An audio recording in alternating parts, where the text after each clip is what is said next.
Hey everyone, today I'm going to be reviewing my Furno 2.0 revamp. He stands just about at 9 inches tall, and if you didn't know, this is the last hero for my 2.0 Reimagined series. If you'd like to see the other 2.0 sets that I've revamped so far, they're going to be in a playlist that will be linked in the description below. So I wanted to point out a few things about this build. First off, if you remember, I almost made a 2.0 Reimagined series a while back, and this was the body design for that series.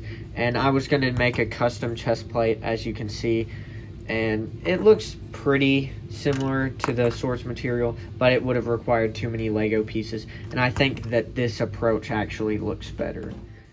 The leg design is pretty simple. As I mentioned in other videos, I'm trying to keep part costs down and just trying to use clever techniques to bulk up the pre-built Hero Factory bone pieces, which work nicely for MOCs of this size. I go to actual Technic-built legs now whenever I'm making a big MOC. I really like the use of these pauldron pieces to cover up his ankles real nicely. I used some Lego pieces to bulk up the back of the legs. And then this armor plate right here, I really like it because of the printing. That comes from the Star Wars buildable figures. It comes from the Praetorian Guard, which is a really good set, and it's pretty cheap.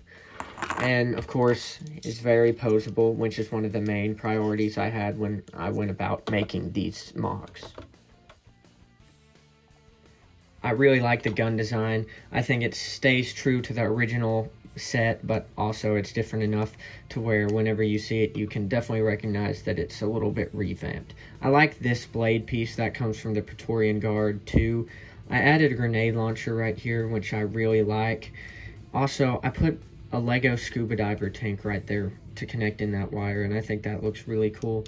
Then, of course, for the barrels, instead of using lightsaber rods, I just built up the barrels and stuck them in there. I think that looks pretty good as well. Then I just put some lights up top just to give it a little bit of contrast with the trans yellow.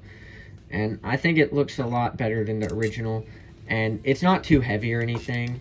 And, of course, his arms are still very movable. It doesn't inhibit or restrict any movement or anything. I also, of course, kept his original 2.0 armor plate. And yeah, that's all for the arms. I like the body design. I think I pretty effectively used some sloping panels to slope down to his torso. And I used a bionicle jet piece there, which fits nicely in the design. I used a sloping vent there, which very nicely flows down from the chest plate. And I gave him some movable armor plates up here to cover his shoulders a little bit. And then, of course, the head is exactly the same. I put some macaroni pieces to slope down the back. And then I just used a big Hero Factory armor plate because I thought, why not? It covers up a lot of space, and I won't have to just put the parts usage through the roof with this build. I think overall, this is a pretty good design. It's probably my favorite 2.0 hero so far. I think he looks a lot like the original set, but I think he's still a little bit different enough to where it's just the right balance. That's really all I have for this video. Very soon I'm going to be releasing the build videos for each of the heroes. I don't think I'm going to be able to do build videos for the villains.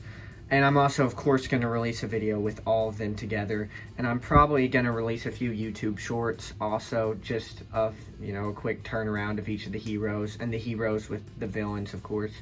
So I'll do a few different formatted videos to finish off this series. As always, like and subscribe, put a comment down below if you want to. And that's really all I have for this video, so thanks for watching.